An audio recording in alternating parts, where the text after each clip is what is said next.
김태현의 정치쇼 3부 우리 경제 뭐가 문제인지 혼쭐나는 시간 혼쭐경제 전 미래에셋 애널리스트이자 현 광순의 복독방 이광수 대표와 함께합니다. 안녕하세요. 안녕하세요. 자, 오늘은요 어딜 갈 거냐 미국 갈 겁니다. 미국. 좋습니다. 예.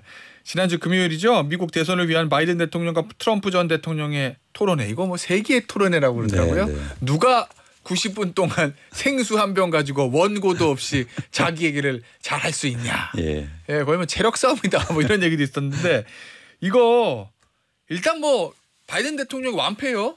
토론 자체는. 그렇습니다. 저도 계속 지켜보고 네. 끝까지 봤는데요. 후보 교체 얘기도 나오던데. 네, 그렇습니다. 그 바이든 대통령이 고령 리스크가 역시 좀 부각됐고요. 예. 계속 또 기침을 하시고 예. 목소리도 이렇게 갈라지고. 눈빛도 좀 예. 그렇기도 하고 또 말도 좀 더듬어서 좀 예. 그런 리스크가 부각되는 예. 것 같습니다. 그래서 토론 전에는 지지율이 트럼프 55%, 바이든 45%였는데 예. 토론 끝나고 나서 토론 승자 여론조사를 했더니 트럼프가 67%. 그리고 바이든이 35%. 그래서 트럼프가 압승했다는 그런 평이 많습니다. 개인적으로도 35% 나와서 많이 나온 것 같은데 승자. 아니 말 내용과는 별개로 네. 일단은 이 바이든 대통령에 대해서 미국 국민들도 고령 리스크라는 얘기 나왔었는데 그렇죠. 1시간 반 동안 눈으로 확인하는 거잖아요. 그렇죠. 이거. 그래서 아마 좀 그런 것 같고 네. 어쨌든 근데 지금 미국 민주당 내에서 민주당 그다음에 바이든 대통령 지지층에서도 후보 교체라는 얘기 나온다면서요. 오늘 아침 모 신문 보니까 뉴욕타임스하고 워싱턴 포스트에서 절규를 하고 있다. 뭐 이렇게 썼더라고요. 후보 교체하자고. 그러니까 그 지점에서 가장 먼저 반응이 나오고 있는데요. 일단 예. 언론에서 예. 뭐 이렇게 바이든 계속 집권하는 거 좀 문제가 있지 않느냐. 그래서 예. 그러니까 승리를 못할 것 같다. 이대로 가면 필패다. 예. 그런 차원에서는 새로운 후보자가 좀 필요한 거 아니냐 이렇게 언론 쪽에서 먼저 반응이 나오고 있고요. 예. 뭐 민주당 내부에서도 좀 나오는 것 같아요. 그런 측면에서 계속 좀 논란이 될 것 같습니다. 알겠습니다. 자, 그런데 이 조 바이든 대통령의 가장 강력한 조언자 오늘도 어떤 조간신문은 문고리 권력의 핵심 뭐 이렇게 표현도 하던데 이 영부인은 질 바이든 여사. 이 질 바이든 여사는 바이든 교체를 진화하는 모습이라고.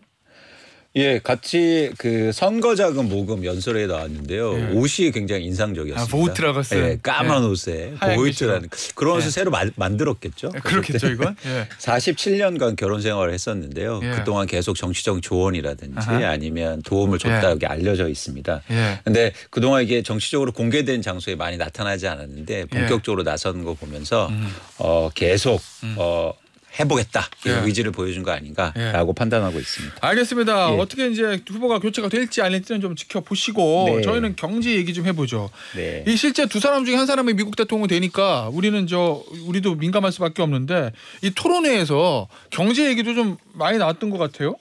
일단 토론의 첫 주제가 경제였어요. 아, 그래요? 네. 첫 번째 주제가? 네. 그래서 경제 문제로 이제 일종의 싸움을 했는데요. 바이든 대통령이 트럼프 전 대통령을 공격한 건 네. 트럼프 때 실업률이 굉장히 급등했다. 네. 또 하나 뭐냐면 감세 정책 때문에 2조 달러 넘게 재정 적자가 확대했다. 네. 그래서 미국의 경제를 나쁘게 만든 건 사실 트럼프다. 그런데 내가 좋게 만들었다. 봐라. 뭐 이런 얘기를 했었고요. 네. 반면에 트럼프는 바이든 대통령을 공격하는데 물가를 봐라. 지금 인플레이션이 이렇게 해서 특히 중서민이 고통받고 있다. 뭐 이렇게 흑인 계층이라든지 아니면 이렇게 히스패닉이라든지 이렇게 저소득 계층이 고통받고 있다. 그래서 이건 전적으로 바이든 대통령의 문제다라는 지적을 했습니다. 그 예전에 클린턴 대통령이 아버지 부시 이길 때 스투피드 이츠 이코노미라는 요 문구 하나로 이겼다. 뭐 이렇게도 보잖아요. 그렇죠. 예. 그렇죠. 그만큼 경제가 중요한데 그렇죠. 지금 미국 경제 상황을 경제 전문가로 봤을 때 바이든 대통령 재선에 유리합니까? 트럼프 전 대통령의 탈환에 유리합니까? 지금 미국의 경제 상황은. 트럼프한테 유리해요. 지금은? 네. 왜요? 왜냐하면 네. 세 가지 정도 이유가 있는데 첫 번째는 빈부격차가 확대되고 있고 네? 두 번째는 뭐냐면 막 요즘 빅테크라든지 엔비디아 이런 회사들은 되게 좋잖아요. 그런데 중소기업이라든지 일종의 신용등급이 낮은 회사들은 지금 부도율이 역대 최대급입니다. 일종의 빈부격차네요. 그렇죠. 기업 그렇죠. 측면에서. 그리고 마지막으로는 사실은 인플레이션이 가장 강력하게. 그러니까 인플레이션이 영향받는 건 일종의 빈자들이잖아요. 예. 그런 부분에서는 트럼프한테 훨씬 더 유리하죠. 왜냐하면 트럼프의 지지층이 예. 역설적이게도 예. 노동자라든지 예. 사실 쉽게 말해서 못 사는 사람들이 많아요. 참 그것도 되게 희한해요. 아이러니하죠. 트럼프 전 대통령은 미국에서 부자 중에 부자, 초재벌인데도 서민들 또 백인 노동자 계층이 많이 지지하잖아요. 그렇죠. 네. 그래서 예를 들어서 트럼프 집권 시에도 법인세를 낮춰주고 부자 감세해주고 예. 이랬는데요. 복지 축소하고 예. 그랬는데 부자들은 오히려 반대하고 예. 못 사는 사람들은 트럼프를 지지해요. 그건 또 왜 그런 거예요? 잘 모르겠습니다. 그러니까 이게 그 원인은 뚜렷한데 뭐냐면 그때는 중국이 이슈였어요. 그러니까 중국 때문에 예. 일자리도 있고 중국 예. 때문에 문제가 되니까 날 예. 지지해줘. 예. 그런데 실제로 정책들은 부자 감세라든지 법인세 인하에 있었다면 예. 사실 어쨌든 중서민의 계층한테 트럼프의 지지도가 높은 거죠. 예. 근데 지금 미국의 경제 상황을 보면 중서민의 경제가 안 좋으니까 예. 삶이 안 좋으니까 예. 그들부터 바꿔보자는 욕구가 큰 거예요. 그러니까 사실 트럼프가 경제적 지형으로서 훨씬 더 유리한 상황이죠. 메이크 어머니카 어게인 이게 뭐 이게 어머니까 그레이트 어게인인가요? 예. 마가 아니라 그레이트 어게인이구나. 예. 이게 이제 먹히고 있다. 그렇죠. 이런 말씀이시죠. 그리고 더 먹힐 수 있다. 예. 더 먹힐 수도 네, 있다. 네, 예. 그렇습니다. 알겠습니다. 자, 그러면 어떻게 될지 모르지만 현재 상황에서 당장 내일 모레 투표하면은 트럼프 대통령이 이길 거라고 미국에서 보는 것 같더라고요. 그렇습니다. 이 토론의 이후로. 네. 그럼 트럼프 전 대통령 다시 재집권하면 우리 산업에 미치는 가장 큰 영향은 뭐예요? 안 좋아요? 일단 우리나라한테 안 좋은 건 뭐냐면 네. 기본적으로 우리나라가 수출 기업이잖아요. 예. 근데 트럼프의 그러니까 전 대통령의 경제 기조는 뭐냐면 보호무역? 그렇죠. 그렇기 때문에 사실 관세라든가 무역 장벽이 더 높게 처질 가능성이 있기 때문에 예. 아니면 자국내 투자하든가 예. 아니면 이 선택이기 때문에 사실 기본적으로 한국 기업들 수출 중심 국가들한테 안 좋은 거죠. 그래서 한국, 대만, 뭐 일본이라든가 중국 이런 나라들한테 훨씬 더 피해가 갈 수 있을 가능성이 높습니다. 그 우리나라 예를 들면 전기차 네, 뭐 현대 같은 경우 아이오닉 그다음에 기아는 EV 요거 이제 그렇죠. 미국이 현지 생산 많이 하잖아요. 그렇죠. 그럼 현지 생산하는 거 모를까? 국내에도 생산해서 수출하는 거 관세 높여가지고 타격을 줄 거다 이런 말씀이신 그렇습니다. 배터리라든지. 그런데 또 이게 뭐냐면 양쪽에 문제가 생기는 게 뭐냐면 현재 지금 투자해놨는데 트럼프 지금 후보자가 가장 많이 얘기하는 게 또 임금 상승이에요. 그러니까 인플레이션 물가가 오르니까 물가를 낮추려고 하는 게 아니라 네. 그래? 그럼 나 임금을 올려줄게. 그러니까 악순환에서 잘못하면 그렇죠. 근데 임금을 올려줄 때 가장 큰 피해는 뭐냐면 현지에 또 투자한 외국 기업들입니다. 그래서 공개적으로 지난해 어떤 말을 했냐면 네. 트럼프가 한국 기업들 미국에서 투자하고 공장 운영할 때 임금을 더 올려야 된다. 이런 말을 해요. 야, 국내 생산된 차 가지고 미국으로 수출하면 관세가 관세. 올라가고 현지 생산은 인건비. 임금이고.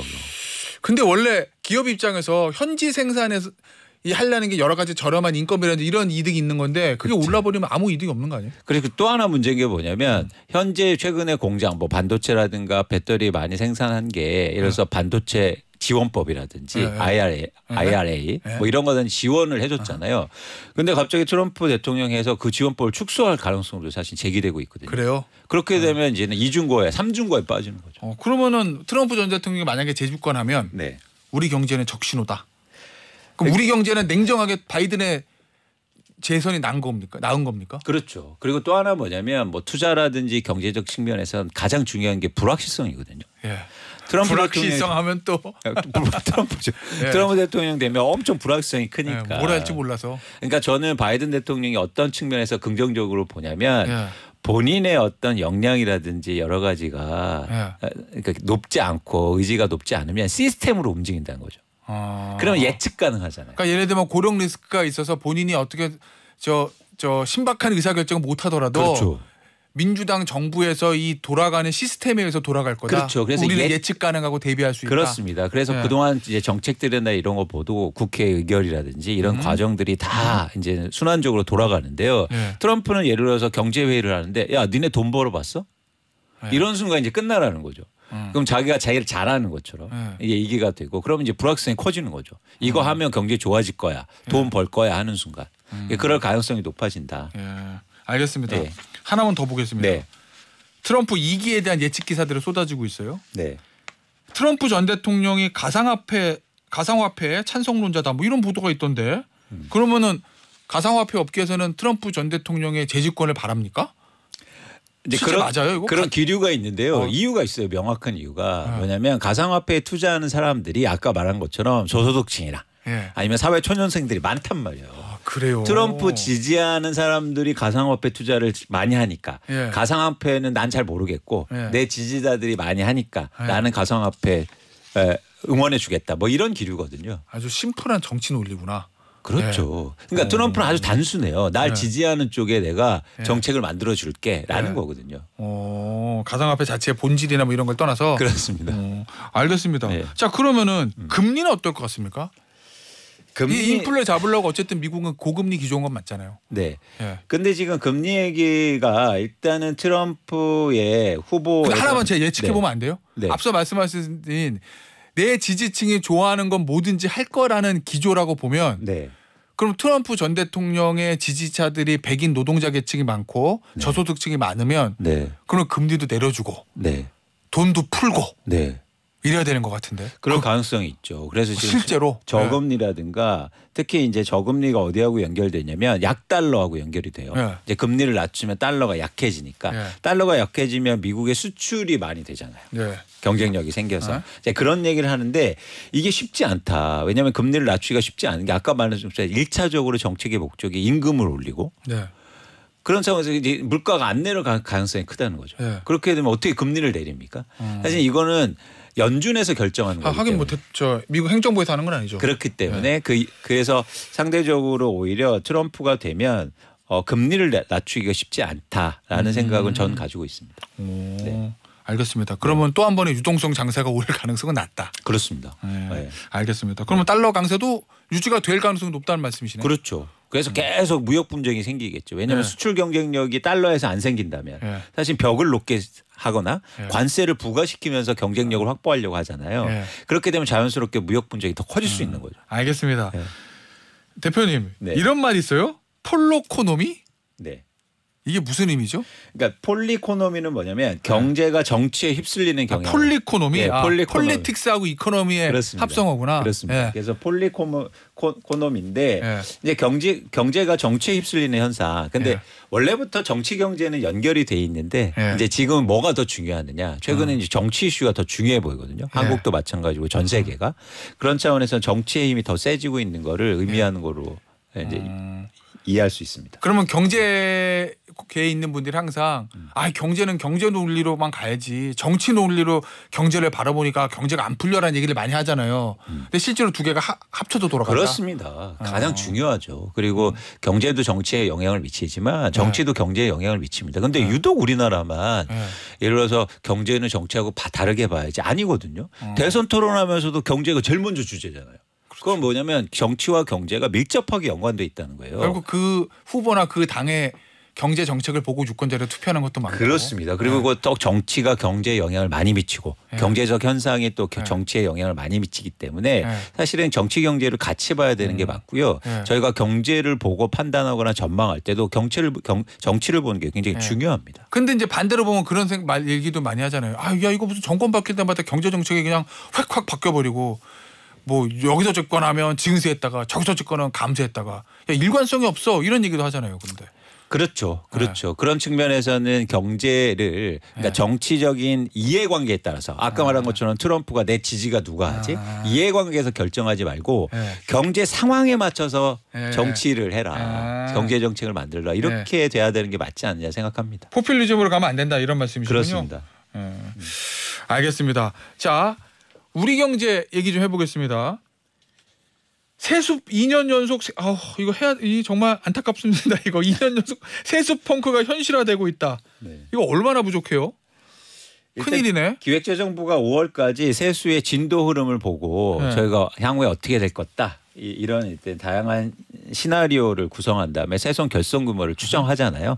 근데 이번에 발표된 걸 보면 최대로 결손 규모가 한 20조 원까지 될 수 있다. 와. 그리고 한 10조 원 정도는 결손이 되지 않을까 이런 예상치가 나오고 있습니다. 이거 왜 그러는 거예요, 세수 펑크? 근데 일단 여기서 말씀드리고 싶은 건 뭐냐면 여기서 방점은 뭐냐면 2년 연속 세수 펑크가 아니고요. 지난해 세수 결손이 56조 원이었어요. 네.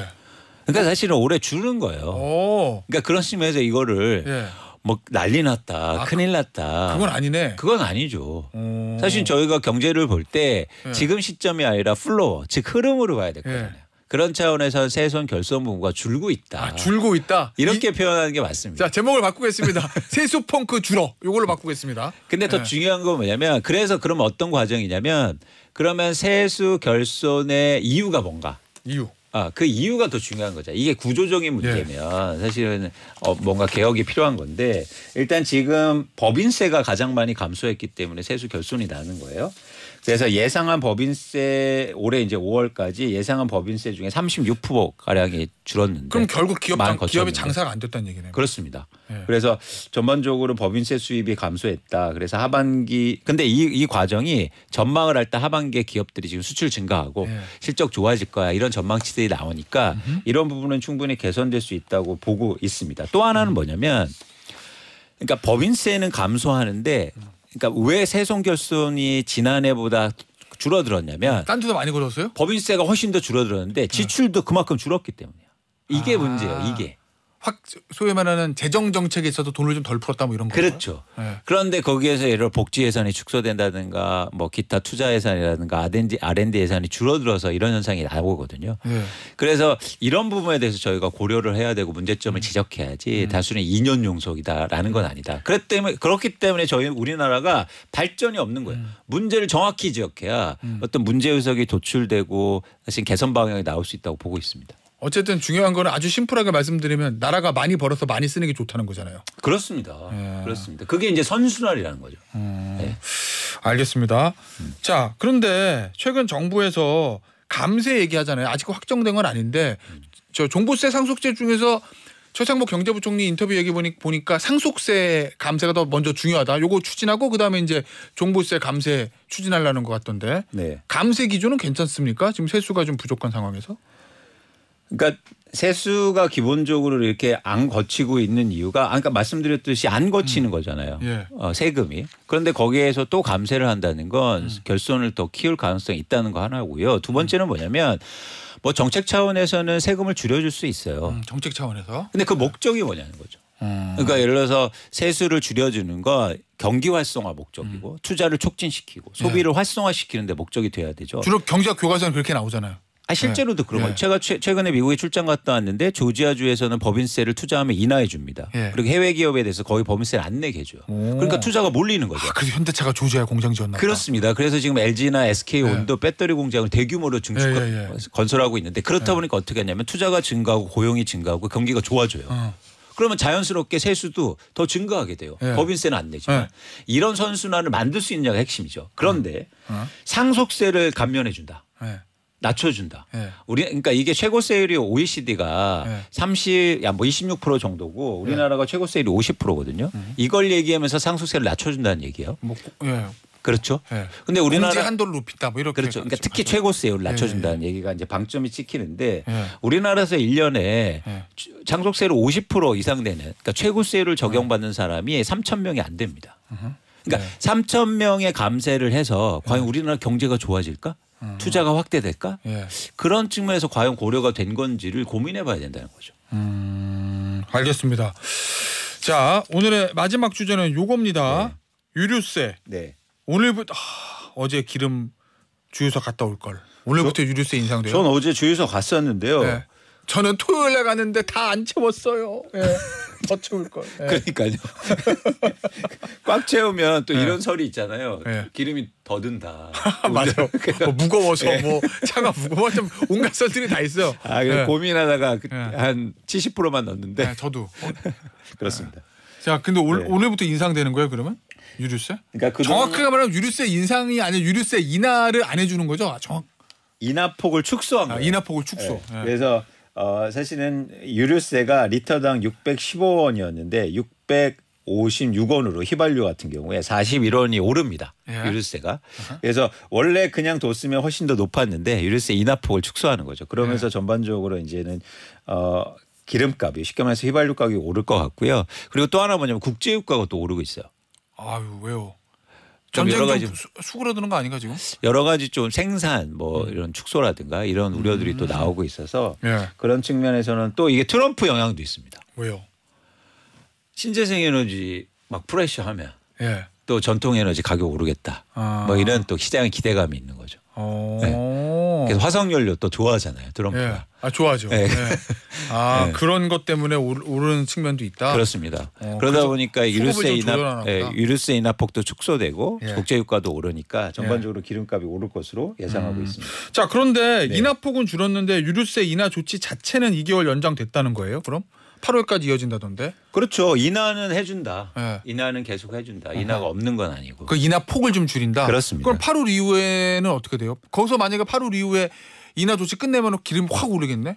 기름값? 그렇죠. 근데 그동안 보면 이걸 완전히 없애기에는 좀 힘들지 않을까라고 보고 있고요. 또 연장하면서 축소 폭이 또 감소할 수 있겠죠. 근데 이 유류세 인하도 일종의 감세잖아요. 그렇습니다. 이거는 확실한 목적이 있으니까 괜찮다는 말씀이신 거죠. 대표님 원래 논리대로 하면. 그렇습니다. 이렇게 인하돼서 만약에 수요가 많아지고 예. 그리고 자영업자들이나 아니면 대부분 또 휘발유나 이런 걸 많이 쓰는 분들이 사실은 이렇게 배달하시거나 이런 분들이잖아요. 예. 그래서 그런 부분에서 충분히 도움이 된다면 의미가 있는 사실 정책인 거죠. 대표님은 이거 계속 인하 조치 가는 게 맞다는 그렇습니다. 지금 인플레이션이 계속되고 있고 여러 가지 물가 부담이 큰 상황에서 중서민의 부담을 줄이기 위해서는 유류세 인하는 계속돼야 되고요. 이런 부분에 대해서 그러니까 이게 제가 뭐라고 하는 건 아니고 예를 들어서 상속세는 감소해주고 유류세 인하폭은 축소한다. 예. 뭔가 예. 방향성에 대해서 저희가 고민을 해봐야 된다는 거죠. 알겠습니다. 예. 오늘 혼줄 경제 여기서 마무리할게요. 전 미래에셋 애널리스트이자 현 광순의 복덕방 이광수 대표였습니다. 감사합니다. 고맙습니다.